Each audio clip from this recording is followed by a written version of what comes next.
Hello student, welcome Atul education. तो friend, इस video के अंदर हम लोग फाइनल टाइम टेबल के बारे में डिस्कस करेंगे। HSC board exam 2024। आप लोग ने बोर्ड के साइड से जो भी टाइम टेबल डाउनलोड किया रहेगा उसके अंदर सब सब्जेक्ट के मिक्स है, जिसमें आप लोग को कंफ्यूजन हो सकता है कि कौन से सब्जेक्ट का एग्जाम कौन से टाइम पे है। और साथ में स्टूडेंट मैं आपको ये भी बताने वाला हूँ कि बोर्ड के टाइम टेबल के हिसाब से आप अपने स्टडी के लिए क्या टाइम टेबल बना सकते हो, क्योंकि एग्जाम के लिए ज्यादा समय नहीं बचा हुआ है। आज के दिन यदि हम लोग डिस्कस कर रहे हैं तो ये 16 जैन है और आपका 21 फेब से एग्जाम होने वाला है एचएससी बोर्ड एग्जाम का। तो स्टूडेंट मैं आपको पूरा टाइम टेबल एक्सप्लेन करता हूँ, साथ में आपको स्टडी करने की स्ट्रेटेजी भी बताता हूँ यहाँ पर। तो स्टूडेंट यदि आप लोगों ने चैनल को सब्सक्राइब नहीं किया तो चैनल को सब्सक्राइब करके रखना, क्योंकि आपको शॉर्टकट तरीके से कैसे स्टडी करना है, कैसे हर एक चैप्टर को शॉर्टकट तरीके से आपको प्रिपेयर करना है बीके के, मैं एक एक वीडियो आपको डेली अपडेट यहाँ पर करते रहूंगा। और उस वीडियो को स्टूडेंट मिस मत करना। यदि आप तक अभी तक आपने जितना भी पढ़ाई किया है उसको समराइज करके कम समय में और शॉर्टकट तरीके से ट्रिक से कैसे सीखना अकाउंट, तो आप इस चैनल को जरूर फॉलो करते रहना। चलो स्टूडेंट हम लोग आ जाते हैं, बात करते हैं एचएससी बोर्ड एग्जाम 2024।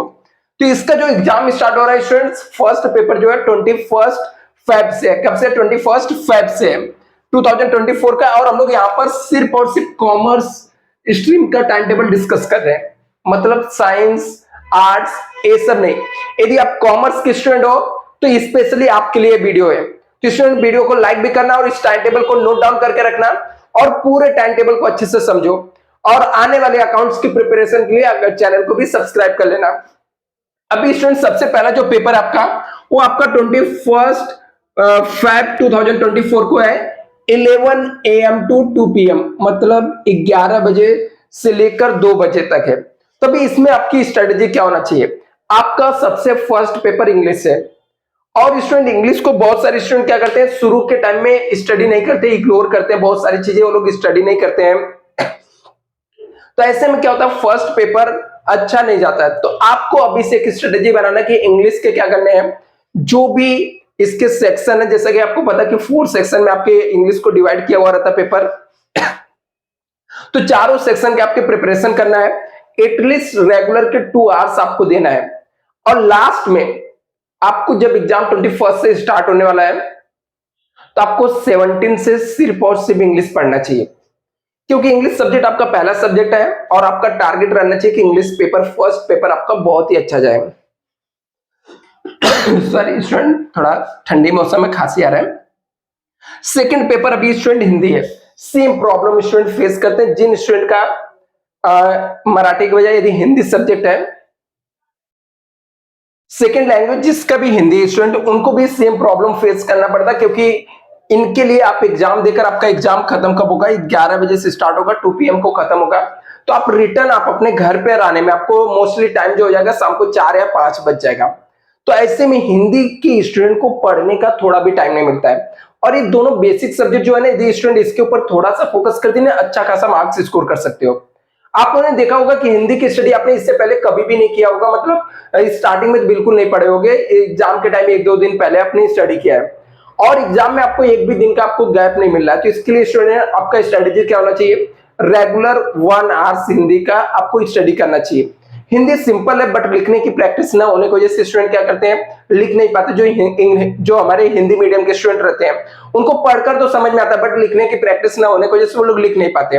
और जो इंग्लिश मीडियम के स्टूडेंट रहते हैं उनको क्या होता है, इंग्लिश तो सिंपल लगता है लेकिन हिंदी क्या लगता है, डिफिकल्ट लगता है। बट स्टूडेंट दोनों सब्जेक्ट पे आपको फोकस करके अच्छे मार्क्स स्कोर करने हैं, क्योंकि आपको क्या चाहिए, अच्छा परसेंटेज चाहिए। और अच्छे परसेंटेज के लिए आपके पास ये दोनों सब्जेक्ट में अच्छे स्कोर करने जरूरी है, क्योंकि आप ये दोनों सब्जेक्ट में दिया 40 या 50 मार्क्स ला दिए तो अदर सब्जेक्ट में आपका स्कोरिंग कितना भी अच्छा रहे, आपके ओवरऑल परसेंटेज डाउन हो जाएंगे। तो इसमें यदि आपका टारगेट है कि 80% 90% 12th में लाना है, तो आपका सबसे पहला टारगेट रहना चाहिए कि दोनों लैंग्वेज सब्जेक्ट में मिनिमम 70-80 रहना चाहिए।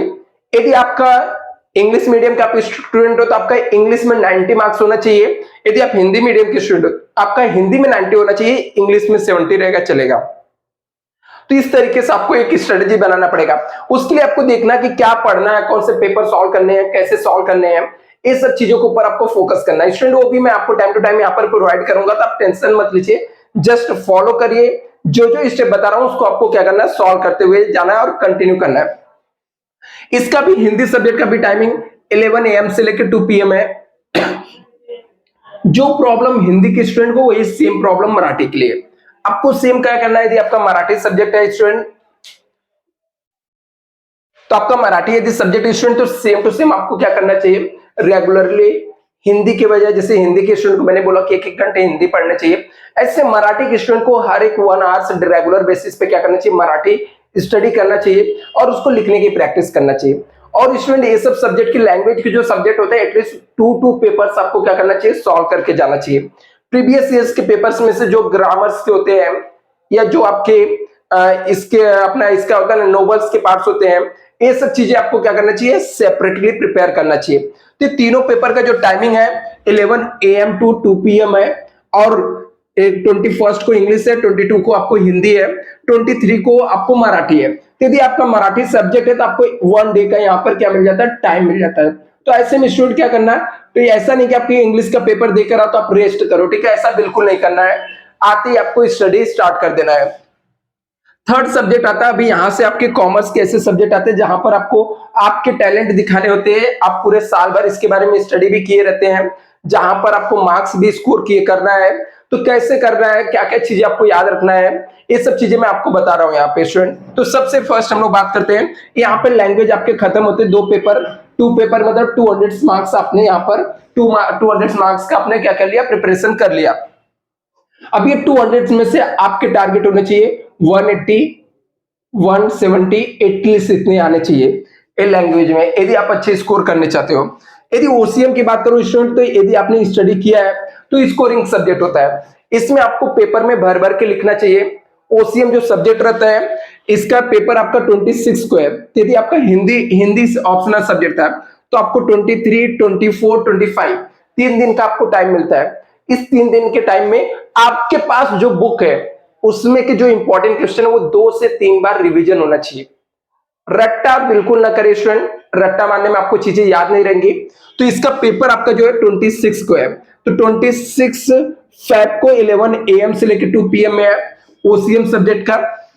तो ओसीएम सब्जेक्ट के लिए क्या है, अभी से रेगुलर बेसिस पे आपको क्या करना है, 1 आवर से स्टडी करना है, पॉइंटर रेडी करना। पॉइंटर्स मींस क्या होता है स्टूडेंट, हर एक चैप्टर के जो इंपॉर्टेंट क्वेश्चन होते हैं उनके पॉइंट लिख के रखने का। अभी स्टूडेंट स्टडी कैसे करते हैं, कभी लॉन्ग आंसर ही पढ़ेंगे, सिर्फ एक साइड से पढ़ते जाएंगे। इसमें क्या होता है, उनके जैसे एग्री डिसएग्री के टाइप्स के क्वेश्चन लिखना हो गया, जस्टिफाई करना, या हमारे इसका केस स्टडी होता है, ये सब चीजों को आप लोग स्टूडेंट इग्नोर करते हो और एग्जाम के एक दिन पहले लेकर आते हो। और आपको नहीं, बहुत सारे स्टूडेंट ऐसे करते हैं विदाउट स्टडी किए हुए डायरेक्टली एग्जाम में पहुंच जाते हैं। ये मिस्टेक नहीं करना है। आपके पेपर में जिस टाइप के क्वेश्चन पूछे जाते हैं, हर एक टाइप के क्वेश्चन को आपको रेगुलर बेस पे प्रैक्टिस करना है। लाइक आपको 20 मार्क के ऑब्जेक्टिव पूछे जाते हैं तो आपको ऑब्जेक्टिव का स्टडी जरूर करना है, डेली स्टडी करो, ठीक है। नहीं कुछ होता तो प्रीवियस ईयर्स के लास्ट के 5 इयर्स के पेपर के ऑब्जेक्टिव लीजिए और उसको रेगुलर बेसिस पे पढ़ना है। क्यों, क्योंकि आप 20 मार्क्स इग्नोर नहीं कर सकते हो। आपको लगता है कि आपका कोई फ्रेंड बता देगा, नहीं बताया तो क्या करोगे, यदि नहीं कहीं से मिला तो फिर क्या करोगे। इसलिए आपका खुद का प्रिपरेशन बहुत स्ट्रांग होना चाहिए। दूसरे के भरोसे पे हम लोग जा सकते हैं, लेकिन अपना खुद का यदि प्रिपरेशन अच्छा है तो दूसरा भी सपोर्ट करेगा। यदि आपको ही कुछ नहीं आता, दूसरा आपको क्यों बताएगा। इसलिए स्टूडेंट 20 मार्क के ऑब्जेक्टिव आपको प्रिपेयर करके रखने हैं। Case study, justify the following statement, ये हम लोग को इसका terms, explain the terms, concept हो गए, ये सब टाइप के क्वेश्चन अलग से निकाल के आपको स्टडी करने हैं। ये सब चीजें मैं आपको टाइम टू टाइम चैनल पे प्रोवाइड करते रहूंगा स्टूडेंट। तो 26 को आपको क्या रहेगा, ओसीएम के पेपर। अभी आपको ये जो टाइम टेबल रहते हैं ना, टाइम टेबल आपको मुंह पे याद रहना चाहिए, मतलब आपको हमेशा माइंड में याद रहना चाहिए कि 21 को इंग्लिश है, 22 को हिंदी है, 23 को मराठी है, 26 को आपको ओसीएम है। तो ऐसे चीजें आपको याद हो जाना चाहिए। टाइम टेबल टाइमिंग है 11 से लेके 2, 11 से लेके 2, 3 घंटे का पेपर, इसलिए 11 से चालू होता है, 2 बजे खत्म होगा। इसके बाद स्टूडेंट 26 के बाद एक दिन का गैप है, जिनके एसपी सब्जेक्ट है, एसपी सब्जेक्ट के लिए एक दिन का आपको टाइम मिल जाएगा। 26 का पेपर देके आओगे, 27 आपको गैप है, 28 को आपको एसपी का पेपर है। अभी ये एसपी भी स्टूडेंट बहुत ही इंपॉर्टेंट सब्जेक्ट होता है। इसमें आपके पास प्रॉपर स्ट्रेटेजी होना चाहिए, आपको पता रहना चाहिए कि कौन से लेटर हम लोग को स्टडी करने हैं। यहाँ पे जो डिस्टिंग्विशन है, लिमिटेड डिस्टिंग्विश होता है स्टूडेंट, 5 से 6 डिस्टिंग्विश है, उसमें से पढ़ के जाओगे एग्जाम में 3 तो आपको मिल ही जाता है। तो आपको पांचों डिस्ट्रिक्ट में सबसे पहले प्रिपेयर कर लेना है। गिन के 5 लेटर आपको करके जाने हैं, 4 से 5 लेटर, और उसमें से 2 लेटर मिल जाएंगे, 10 मार्क्स इधर पे, 12 मार्क्स इधर पे। और उसके बाद जस्टिफाई आपको अलग से सेपरेटली पढ़ लेना है, जस्टिफाई करना है। केस स्टडी इसमें यस नो लिख के एक्सप्लेन करने टाइप्स के केस स्टडी पूछे जाते हैं। ये स्ट्रेटेजी आपको बनाना है, लेकिन इसकी प्रिपरेशन डेली 1-1 घंटे करते रहना है, 1-1 घंटा करना है। और एक दिन का जो ये टाइम मिलता है, इसमें 2 बार रिवीजन करना चाहिए, 2 टाइम आपको रिवीजन करना पड़ेगा। यहाँ पर आप इसको इग्नोर नहीं कर सकते स्टूडेंट। जो मैं रिवीजन की बात कर रहा हूँ, एग्जाम से पहले रिवीजन बहुत ही इंपॉर्टेंट कॉन्सेप्ट होता है। आप नहीं करोगे तो समझ जाने का आपका जो टारगेट हो अचीव नहीं होगा स्टूडेंट। इसके बाद यदि आप मैथ के स्टूडेंट हो तो सिंपल सी बात है, ओसीएम के बाद आपको 27, 28, 29, 30, 31 ऐसे करके आपको टाइम मिलेगा। 1 मार्च, इसके बाद आपको डायरेक्टली 2 मार्च को एग्जाम है। 28 को आपको एसपी होता है। यहाँ पर यदि उसके बाद मैथ यहाँ पर क्या है, मैथ का टाइम भी 11 AM से लेकर 2 PM है।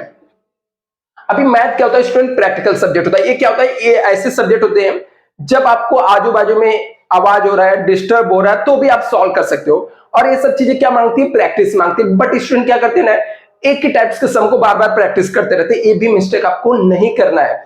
आपको पता होना चाहिए कि कौन से चैप्टर के अंदर कितने मेथड्स हैं, उसके अंदर कौन कौन से फॉर्मूले यूज होते हैं। ये सब चीजें आपको क्या करना, प्रिपेयर करना, ठीक है। ये सब चीजें के हिसाब से आपको स्ट्रेटेजी बना के क्या करना, आपको स्टडी करते रहना है।